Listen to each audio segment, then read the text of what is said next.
পাহাড়ের পাশে অবস্থিত একটি ছোট গ্রামে যশোদা নামের এক বৃদ্ধা তার ছেলে সোমার সঙ্গে থাকত। সোমা ছিল খুবই সোজা সাপটা ও ভীষণ ভোলা ভালা ছেলে। গ্রামের লোকজন প্রায়ই তার সরলতার সুযোগ নিয়ে নিজের কাজ বিনা পয়সায় করিয়ে নিত। যশোদা সব সময় অসুস্থ থাকত। সোমা সারা দিন অন্যের খেতে কাজ করে কোনোভাবে 2 বেলা খাবারের ব্যবস্থা করত।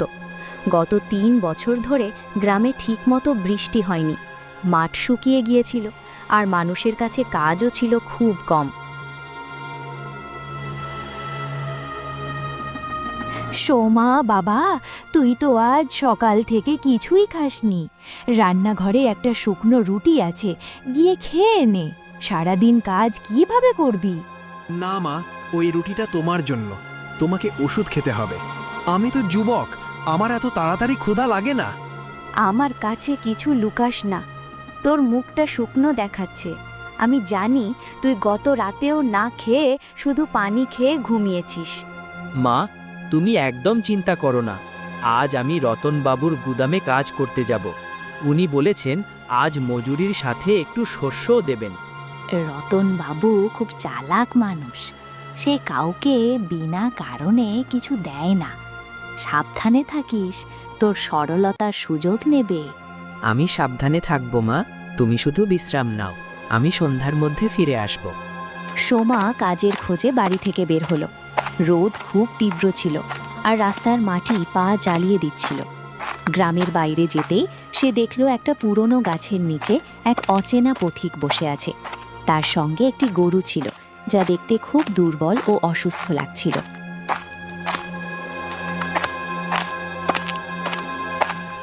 বাবা, তুমি কি আমাকে একটু পানির ব্যবস্থা করে দিতে পারো?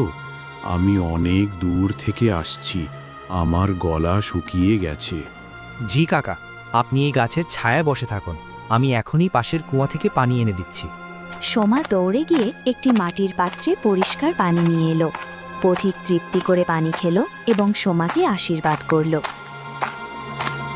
তুই খুব সৎ ছেলে, তোর মনে কোনো খারাপ ভাবনা নেই। আমি অনেক দূরের যাত্রায় যাচ্ছি, আর এই গরুটাকে আর সঙ্গে নিতে পারবো না। তাহলে আপনি এটাকে গ্রামের গৌশালায় দিয়ে দিন কাকা, সেখানে এর ভালোভাবে যত্ন নেওয়া হবে। না বাবা, এটা কোনো সাধারণ গরু না, এটা একটা জাদুকরী গরু। জাদুকরী গরু?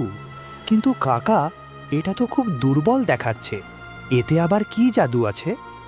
এইটাই তো এই জাদুকরী গরুর রহস্য। এর জাদু শুধু সেই মানুষই দেখতে পারে যার মনে অন্যদের জন্য কোনো খারাপ ভাবনা নেই। আমি এই জাদুকরী গরুটি তোমার কাছে তুলে দিতে চাই। কিন্তু কাকা, আমার তো নিজেরই খাওয়ার জন্য খাবার নেই। আমার মা অসুস্থ, আমি এই গরুটাকে কি খাওয়াবো? এটা তো আমার কাছেই না খেয়ে মারা যাবে। আমার কথা মন দিয়ে শোনো বাবা, এই জাদুকরী গরুকে সাধারণ ঘাস বা খড় লাগে না। তোমাকেই খুঁজে বের করতে হবে এর আসল খাবার কি। যেদিন তুমি এটাকে তার সঠিক খাবার খাওয়াতে পারবে, সেদিন তোমার আর এই গ্রামের সব সমস্যার শেষ হয়ে যাবে। পথিক গরুটিকে সোমার হাতে দিয়ে আর কিছু না বলে সেখান থেকে চলে গেল। সোমা জাদুকরী গরুটিকে নিয়ে নিজের বাড়ির দিকে রওনা হলো। পথে তার সঙ্গে গ্রামের সবচেয়ে লোভী ব্যবসায়ী রতনের দেখা হলো। রতন গ্রামের গরিব মানুষদের ঋণ দিয়ে তাদের জমি দখল করে নিত। এই সোমা, এই হাড়ের কাঠামোটা কোথা থেকে ধরেছিস? এটা বিক্রি করে কি আমার ঋণ শোধ করার ইচ্ছা আছে? না রতনবাবু, এই গরুটি আমাকে এক পথিক কাকা দিয়েছেন। আর এটা কোনো সাধারণ গরু না, এটা একটা জাদুকরী গরু। জাদুকরী গরু? তুই সত্যি এই গ্রামের সবচেয়ে বড় বোকা। তোকে কেউ ঠকিয়েছে আর নিজের অসুস্থ গরুটা তোর গলায় ঝুলিয়ে দিয়েছে। এই গরুটা আমাকে দিয়ে দে, আমি এটা কসাইয়ের কাছে বিক্রি করে তোর অর্ধেক ঋণ মাফ করে দেব। না রতনবাবু, পথিক কাকা আমার উপর বিশ্বাস করে এই জাদুকরী গরুটি দিয়েছেন। আমি এটা কাউকে দেব না। অনেক বেশি কথা বলতে শিখেছিস তুই। যদি কালকের মধ্যে সুদসহ আমার পুরো টাকা না পাই, তাহলে তোর বাড়ি আর এই গরু দুটোই নিলামে তুলে দেব। মনে রাখিস আমার কথা। রতন সেখান থেকে চলে গেল। সোমা গরুটিকে নিয়ে নিজের ঝুপড়িতে ফিরে এলো এবং তার মা যশোদাকে সব কথা বলল। যশোদা খুব চিন্তিত হয়ে পড়ল। তুই এটা কি করলি সোমা? আমরা নিজেরাই খাবারের জন্য কষ্টে আছি, আর তুই এই গরুটাকে নিয়ে এলি, তার উপর আবার রতনের হুমকি। এখন আমরা কি করব? মা, পথিক কাকা বলেছিলেন এটা জাদুকরি গরু। আমাদের শুধু এটা খুঁজে বের করতে হবে যে এটা কি খায়। আরে বাবা, গরু তো ঘাস আর খড়ই খায়, আর কি খাবে? যা, বাইরে থেকে কিছু তাজা ঘাস এনে এর সামনে দিয়ে দে। সোমা বাইরে গিয়ে অনেক কষ্ট করে কিছু তাজা সবুজ ঘাস খুঁজে নিয়ে এলো এবং জাদুকরি গরুর সামনে রাখল। কিন্তু গরুটি সেই ঘাস শুকলও না, চুপচাপ দাঁড়িয়ে রইল। মা, এই গরু তো সবুজ ঘাস খাচ্ছে না। তাহলে হয়তো এটা বাজরা খাবে। হাঁড়িতে গতকালের একটু বাজরা আছে, সেটা এনে খাওয়ানোর চেষ্টা কর। সোমা বাজরা এনে গরুর মুখের কাছে ধরল, কিন্তু গরুটি মুখ অন্যদিকে ঘুরিয়ে নিল। এরপর সোমা তার নিজের অংশের শুকনো রুটিটাও এনে গরুর সামনে রাখল। কিন্তু গরুটি কিছুই খেল না। রাত হয়ে গেল। সোমা আর যশোদা খুব চিন্তায় পড়ে গেল। মা, যদি এই জাদুকরি গরু কিছু না খায় তাহলে এটা সত্যিই মরে যাবে। পথিক কাকা ঠিকই বলেছিলেন, এর খাবার অন্য কিছু। আমার তো মনে হচ্ছে এটা সব কারো একটা চালাকি। কাল সকালে উঠে তুই এই গরুটাকে সেই গাছটার নিচে রেখে আসবি যেখান থেকে এনেছিস। আমাদের এটাকে পালার সামর্থ্য নেই। না মা, আমি এটাকে না খাইয়ে মরতে দেব না। আমি খুঁজে বের করবই এই জাদুকরি গরুর আসল রহস্য কি। আমি কাল সকালে এটাকে চড়াতে নিয়ে যাব।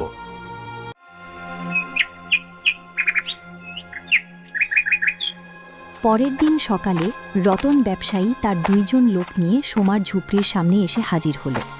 গ্রামের আরও কিছু লোক সেখানে জড়ো হলো। এই সোমা, বাইরে আয়। আজ তোর ঋণ শোধ করার শেষ দিন। টাকা বের কর, না হলে তো ঝুপড়ি খালি করে দে। রতনবাবু, আমার কাছে এখন টাকা নেই। আপনি আমাকে একটু সময় দিন। সময়? তোকে অনেক সময় দিয়েছি আমি। এই লোকেরা এই ঝুপড়ির সব জিনিস বাইরে ফেলে দাও, আর এই জাদুকরি গরুটাকে আমার হাবেলিতে নিয়ে চলো। এটাকে বিক্রি করেই আমি আমার টাকা তুলে নেব। আপনি এটা করতে পারেন না। আমার মা অসুস্থ, আর এই জাদুকরি গরু আমার দায়িত্ব।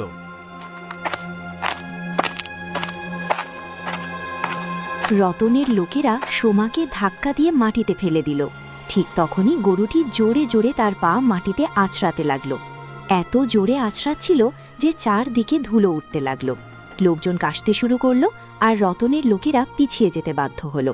এই গরু পাগল, আজ আমি এটাকে ছেড়ে দিচ্ছি, কিন্তু কাল আমি পুরো পঞ্চায়েত নিয়ে আসব আর তোর বাড়ি খালি করাবো। রতন আর তার লোকেরা সেখান থেকে চলে গেল। সোমা উঠে নিচের কাপড় ঝাড়ল এবং গরুর দিকে তাকালো। গরুটি বারবার একটি নির্দিষ্ট দিকের দিকে মাথা নাড়ছিল। কি হয়েছে? তুই ওই শুকনো পাহাড়ের দিকে কেন তাকাচ্ছিস? সেখানে তো শুধু কাঁটা আর পাথর, সেখানে তো পানির এক ফোঁটাও নেই। গরুটি আবার সেই পাহাড়ের দিকে মাথা নাড়ল এবং এক পা সামনে এগোলো।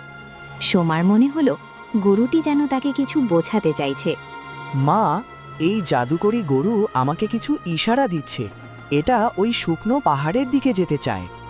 বাবা, ওই পাহাড়ে আজ পর্যন্ত কোনো গাছপালা জন্মায়নি। সেখানে তো বন্য প্রাণীরাও যায় না। এই গরু সেখানে গিয়ে কি করবে? পথিক কাকা বলেছিলেন এর রহস্য আমাকে নিজেকেই খুঁজে বের করতে হবে। আমার মনে হচ্ছে এই জাদুকরি গরুর গন্তব্য সেখানেই।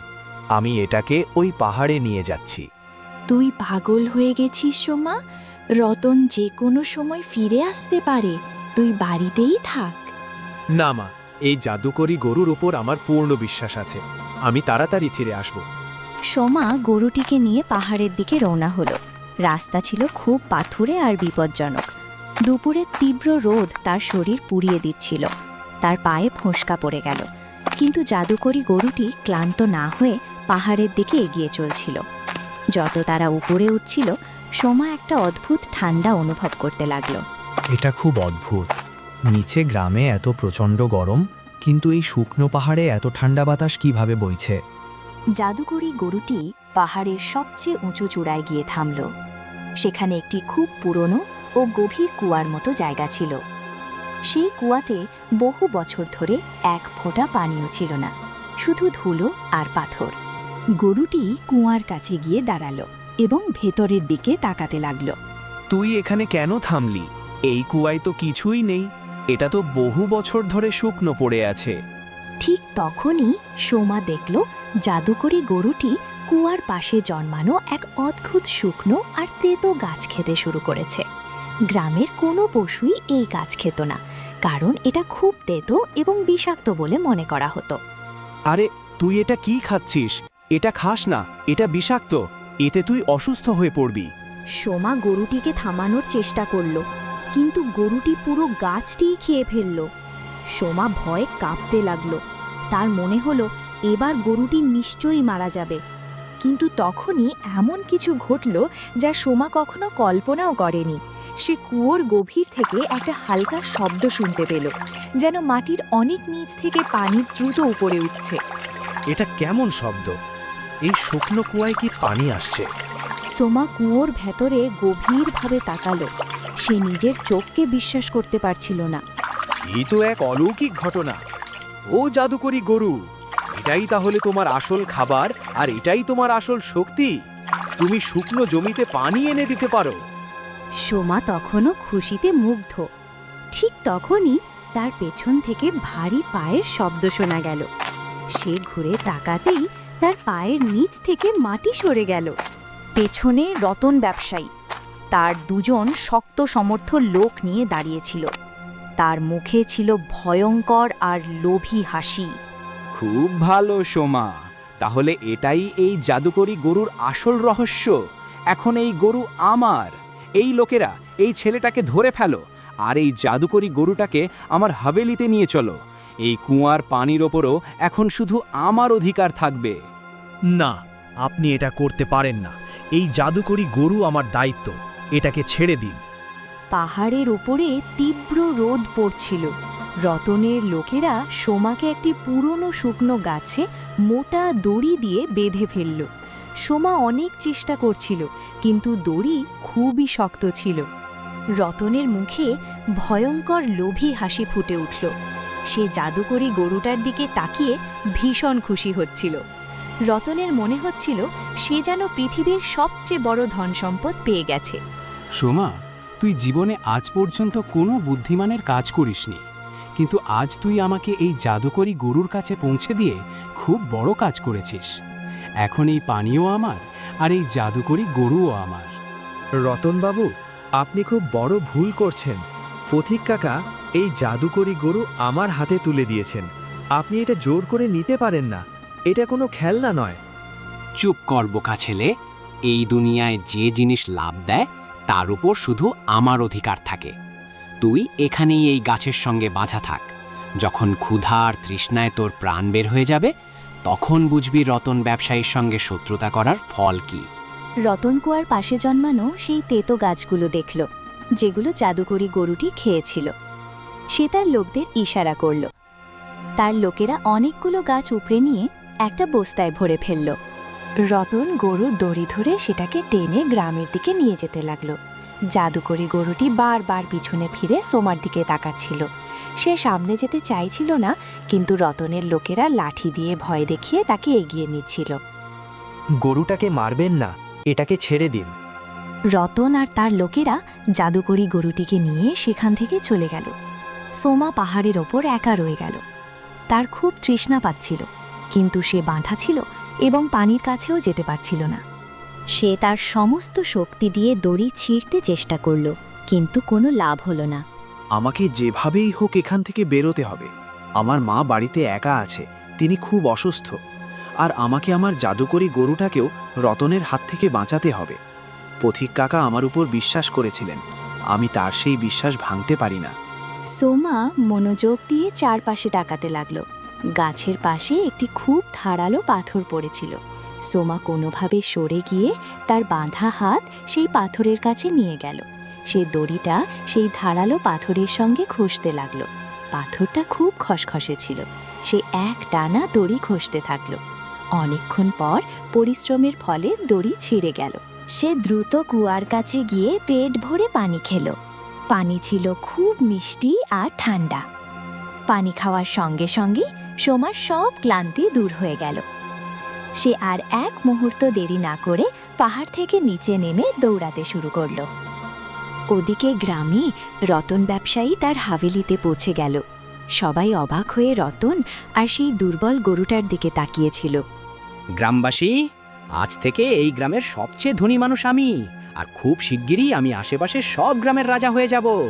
মালিক, আপনি এই দুর্বল আর অসুস্থ গরুটাকে নিয়ে এত খুশি কেন? এটা তো ঠিকমতো হাঁটতেও পারছে না। তুই বোকা, এটা কোনো সাধারণ গরু না, এটা একটা জাদুকরি গরু। আমি নিজের চোখে দেখেছি। এখন এই জাদুকরি গরু আমার হাভেলির পেছনের বড় পুকুরে পানি ভরবে। আমি সেই পানি অন্য গ্রামের লোকদের কাছে বিক্রি করব এবং অনেক টাকা উপার্জন করব। রতন জাদুকরি গরুটিকে নিয়ে তার হাভেলির ভেতরে চলে গেল। হাভেলির পেছনে একটা বড় শুকনো পুকুর ছিল। রতন গরুটিকে ঠিক সেই পুকুরের ধারে দাঁড় করিয়ে দিল। ওই বস্তাটা নিয়ে আয় যেখানে আমরা সেই গাছগুলো রেখেছিলাম। কালিয়া সেই গাছের বস্তা নিয়ে এলো। রতন নিজের হাতে অনেকগুলো গাছ বের করে জাদুকরি গরুর মুখের সামনে ধরল। এই নে, এটা খা, তাড়াতাড়ি খা, আর এই পুকুরটা পানি দিয়ে ভরে দে। আমার অনেক পানি দরকার। গরুটি সেই গাছগুলো শুঁকলও না। এতে রতন খুব রেগে গেল। সে গরুটির মুখ জোর করে ধরে সেই গাছগুলো তার মুখে ঢুকাতে লাগলো। তোকেই এটা খেতে হবে। তুই আমার দাস, আমি যা বলেছি সেটা খা। জাদুকরি গরুটি বাধ্য হয়ে সেই গাছগুলো খেয়ে নিল। রতন খুশি হয়ে পিছিয়ে গেল এবং পুকুরের দিকে তাকিয়ে রইল। তার মনে হলো এখন পুকুর মিষ্টি পানিতে ভরে যাবে। কালিয়াও খুব মনোযোগ দিয়ে দেখছিল। মালিক, গরুটি তো গাছগুলো খেয়ে ফেলেছে, এখন কি হবে? এখন জাদু হবে। দেখিস, এই শুকনো পুকুরে পানি ফোয়ারার মতো বের হবে। কিন্তু অনেকক্ষণ কেটে গেল, কিছুই হলো না। পুকুর আগের মতোই শুকনো রয়ে গেল। জাদুকরি গরুটি চুপচাপ মাথা নিচু করে দাঁড়িয়েছিল। এটা কি মজা! পাহাড়ে তো তুই সঙ্গে সঙ্গে পানি বের করেছিলি, এখানে কি হলো তোর? আরও গাছ খাওয়াও এটাকে। সে আবার জোর করে গরুটিকে গাছ খাওয়াতে লাগলো। দেখ, পানি আসছে, জাদু শুরু হয়ে গেছে। কিন্তু কুয়ার মতো পরিষ্কার আর মিষ্টি পানি বের হলো না, বরং পুকুরের ভেতর থেকে ঘন কালো আর দুর্গন্ধযুক্ত কাদা বের হতে লাগলো। কাদা এত দ্রুত বের হচ্ছিল যে অল্প সময়েই পুরো পুকুর কালো কাদায় ভরে গেল। সেই কাদা থেকে পচা আবর্জনার মতো দুর্গন্ধ বের হচ্ছিল। মালিক, এটা কি হচ্ছে? এটা তো পানি না, এটা তো খুব নোংরা কাদা, আর এর গন্ধে আমার মাথা ঘুরছে। এটা কিভাবে সম্ভব? এই জাদুকরি গরু আমার সঙ্গে প্রতারণা করছে। মালিক, এই কাদা তো বাড়তেই আছে। আমরা যদি এখানে থাকি, এই দুর্গন্ধে আমাদের প্রাণ চলে যাবে। আমি তো পালাচ্ছি। কালিয়া সেখান থেকে দৌড়ে পালিয়ে গেল। এটা দেখে রতন রাগে পাগল হয়ে গেল। সে পাশে থাকা একটা মোটা লাঠি তুলে নিয়ে জাদুকরি গরুর দিকে এগিয়ে গেল। তুই আমার পুরো পুকুর নষ্ট করে দিয়েছিস। আমি তোকে বাঁচতে দেব না। তুই ইচ্ছে করে এই কালো কাদা বের করেছিস। এদিকে সোমা দৌড়ে নিজের ঝুপড়িতে পৌঁছে গেল। তখন সন্ধ্যা হয়ে গেছে। যশোদা দরজার কাছে বসে সোমার জন্য অপেক্ষা করছিল। সোমা, আমার সোনা, তুই এসে গেছিস। তুই পুরো ঘামে ভিজে গেছিস। আর তোর হাতে এই চোট কিভাবে লাগলো? তোর জাদুকরি গরু কোথায়? মা, রতনবাবু জাদুকরি গরুটাকে ছিনিয়ে নিয়েছে। সে আমাকে পাহাড়ে গাছে বেঁধে রেখেছিল। আমি কোনোভাবে নিজের প্রাণ বাঁচিয়ে এসেছি। হে ভগবান, আমি তোকে আগেই বলেছিলাম বাবা, এই রতন খুবই বিপজ্জনক মানুষ। তুই নিজের জীবন ঝুঁকিতে ফেলিস না। জাদুকরি গরু চলে গেছে, যেতে দে। অন্তত তুই তো আমার কাছে নিরাপদে আছিস। আমরা কালই এই গ্রাম ছেড়ে অন্য কোথাও চলে যাব। না মা, আমি ওই জাদুকরি গরুটাকে এভাবে ছেড়ে দিতে পারি না। রতন তার সাথে খুব খারাপ ব্যবহার করছে। ও গরুটি খুবই নিরীহ, একদম আমার মতো। আমি ওকে রতনের কাছে থাকতে দেব না। আমি এখনই রতনের হাভেলিতে যাচ্ছি। তুই পাগল হয়ে গেছিস সোমা। রতনের অনেক লোক আছে, তারা তোকে মেরে ফেলবে। তুই একা কি করতে পারবি? পথিক কাকা বলেছিলেন এই জাদুকরি গরুর জাদু শুধু সেই মানুষই দেখতে পারে যার মনে কোনো খারাপ ভাবনা নেই। রতনের মনে শুধু লোভ আছে। আমি নিশ্চিত এই গরু তার কোনো কাজেই আসবে না। আমাকে যেতেই হবে মা। সোমা এক মুহূর্ত না থেমে রতনের হাবেলির দিকে দৌড়াতে লাগল। হাবেলির কাছে পৌঁছে এসে দেখল গ্রামের অনেক মানুষ বাইরে দাঁড়িয়ে আছে। হাবেলির ভেতর থেকে খুবই ভয়ঙ্কর দুর্গন্ধ বেরোচ্ছিল। জানি না রতনবাবু ভেতরে কি করছেন, এমন দুর্গন্ধ আসছে যেন কোনো মৃত পশু পচে গেছে। পুরো গ্রাম বিরক্ত হয়ে গেছে। ঠিক তখনই ভেতর থেকে রতন জাদুকরি গরুটিকে টেনে বাইরে নিয়ে এলো। গ্রামবাসী, এই গরু কোনো জাদুকরি গরু না, এটা একটা অভিশপ্ত পশু। এই অপয়া গরু আমার পুরো হাভেলি কালো কাদায় ভরে দিয়েছে। আমার সব ক্ষতি হয়ে গেছে। আমি এই গরুটাকে আর এক মুহূর্তও বাঁচতে দেব না। রতনবাবু, দয়া করে এটাকে ছেড়ে দিন। তুই আবার চলে এসেছিস? মনে হচ্ছে পাহাড়ে গাছে বাঁধা থাকার শিক্ষা ভুলে গেছিস। চলে যা এখান থেকে, না হলে আজ তোর হাত পা ভেঙে দেব। আপনি আমাকে যে শাস্তি দিতে চান দিন রতনবাবু, কিন্তু এই জাদুকরি গরুটাকে আমাকে ফিরিয়ে দিন। এটা আপনার কোনো কাজেই আসবে না। আপনি নিজেই দেখেছেন, আপনার লোভের কারণে এটা পানি নয়, কাদা আর দুর্গন্ধ বের করেছে। খুব বেশি কথা বলছিস। এই গরু এখন আমার। আমি তোর ঋণ মাফ করেছি এর বদলে। এখন আমি এর সাথে যা খুশি করতে পারি। এই কেউ যাও, কালু কসাইকে ডেকে নিয়ে এসো। আজ আমি এই গ্রামের মাঝখানে এই অভিশপ্ত গরুর শেষ করে দেব। রতনের কথা শুনে পুরো গ্রামে হইচই পড়ে গেল। গ্রামের মানুষ নিজেদের মধ্যে কথা বলতে লাগল। কেউ কেউ সোমার পক্ষেই ছিল, কিন্তু রতনের ভয়ে কেউ সামনে আসছিল না। একজন লোক দৌড়ে গেল এবং কিছুক্ষণের মধ্যে কালু কসাইকে নিয়ে এলো। কালু কসাই ছিল খুব লম্বা আর ভয়ঙ্কর চেহারার মানুষ। তার হাতে ছিল বড় আর ধারালো অস্ত্র। কি ব্যাপার রতনবাবু, আমাকে কেন ডেকেছেন? কালু, এই পশুটাকে দেখ। এটা কোনো কাজের না। এটা আমার অনেক ক্ষতি করেছে। তুই এটাকে নিয়ে যা আর যা করার কর। এর বদলে যা টাকা পাবি সেটা আমাকে দিয়ে দিবি। ঠিক আছে রতনবাবু, এটা তো খুব দুর্বল, কিন্তু কোনো সমস্যা না, আমি এটাকে নিয়ে যাচ্ছি। কালু কসাই এগিয়ে এসে গরুর দড়ি ধরার চেষ্টা করল। ঠিক তখনই সোমা দ্রুত গরুটির সামনে এসে দাঁড়ালো। সে তার দুই হাত ছড়িয়ে গরুটিকে পেছনে সরিয়ে রাখল। না কালু ভাই, আপনি এটাকে ছুঁতেও পারবেন না। যদি নিতে চান তাহলে আগে আমাকে মারতে হবে। সোমা, সীমা পার করিস না। আমি তোকে শেষবারের মতো সতর্ক করছি, আমার পথ থেকে সরে যা। আমি সরব না রতনবাবু। এই জাদুকরি গরু আমার দায়িত্ব। পথিক কাকা এটা আমাকে দিয়েছেন। আমি নিজের জীবন দিয়ে দেব, কিন্তু এটাকে কিছু হতে দেব না। রতন কালুকে ইশারা করল। কালু সোমাকে কাঁধ ধরে জোরে ধাক্কা দিল। সোমা দূরে গিয়ে মাটিতে পড়ে গেল। কালু শক্ত করে দড়ি ধরল এবং টানতে শুরু করল। কিন্তু এ কি, জাদুকরি গরু 1 ইঞ্চিও নড়ল না। কালু তার সব শক্তি দিয়ে টান দিল, কিন্তু গরুটি মাটিতে এমনভাবে দাঁড়িয়েছিল যেন একটা ভারী পাহাড়। রতনবাবু, এই গরু তো একটুও নড়ছে না, মনে হচ্ছে এর পা মাটির ভেতরে ঢুকে গেছে। বোকা, একটা দুর্বল গরুকে টানতে পারছিস না? সরে যা, আমি দেখাচ্ছি।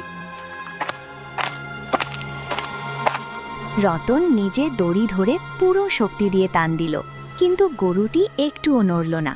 ছেড়ে দিন রতনবাবু, আপনি জোর করে এটাকে নিতে পারবেন না। জাদুকরি গরু কোনো জিনিস না যেটা আপনি শক্তি দিয়ে নিজের করে নিতে পারবেন। সোমা খুব আদর করে গরুটির মাথায় হাত বুলিয়ে দিল। এটা কি জাদুটনা করছিস তুই সোমা? তুই নিশ্চয়ই এর ওপর কোনো কালো জাদু করেছিস। আমি কোনো জাদু করিনি রতনবাবু, আমি শুধু এটাকে ভালোবাসা দিয়েছি। এই জাদুকরি গরু লোভ আর ঘৃণা চিনতে পারে।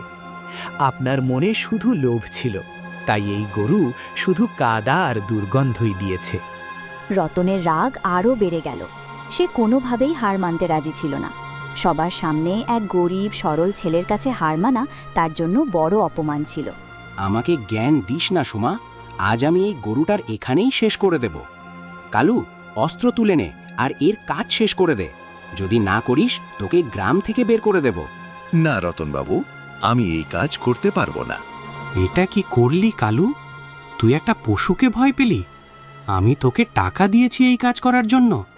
অস্ত্র তুলে নে আর এর কাজ শেষ কর।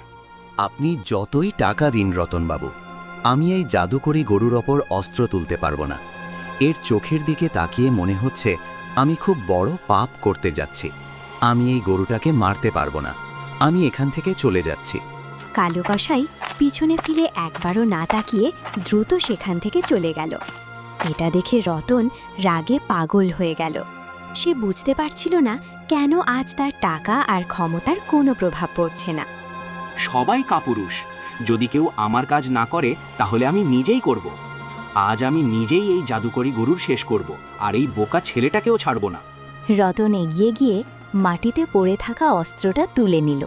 তার মুখ রাগে লাল হয়ে উঠেছিল, আর চোখে ছিল শুধু লোভ আর প্রতিশোধের আগুন। যশোদা ভিড় ঠেলে সামনে এগিয়ে এলো। সে খুব দুর্বল ছিল, ঠিকমতো হাঁটতে পারছিল না।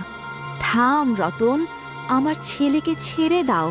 আমি খুব দুর্বল, ঠিকমতো হাঁটতেও পারছি না, কিন্তু নিজের ছেলের প্রাণ বিপদে দেখে আমি নিজেকে আটকাতে পারিনি। মা, তুমি এখানে কেন এসেছো? তুমি তো অসুস্থ। তোমার তো বাড়িতে থাকা উচিত ছিল। আমি কিভাবে আমার ছেলেকে একা মরতে রেখে যাই রতন? তুই যা চাইবি নিয়ে নে, আমার প্রাণ নিয়ে নে, কিন্তু আমার সোমা আর এই জাদুকরি গরুটাকে ছেড়ে দে। এখন অনেক দেরি হয়ে গেছে যশোদা। এই জাদুকরি গরু আমার পুরো হাভেলিকে কাদামাটি আর দুর্গন্ধে ভরে দিয়েছে। আমার সব সম্মান মাটিতে মিশে গেছে। এখন একে কেউ বাঁচাতে পারবে না। রতন অস্ত্র তুলে সোমার দিকে এগিয়ে যায়। হঠাৎ তার পা পিছলে যায়, সে পড়ে যায় এবং সব অহংকার ভেঙে যায়।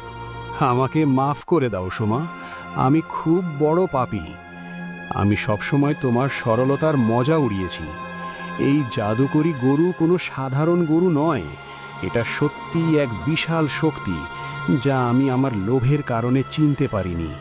তুমি একদম ঠিক বলেছ রতন। এই জাদুকরি গরুকে শুধু সেই মানুষই চিনতে পারে যার মনে কোনো খারাপই নেই।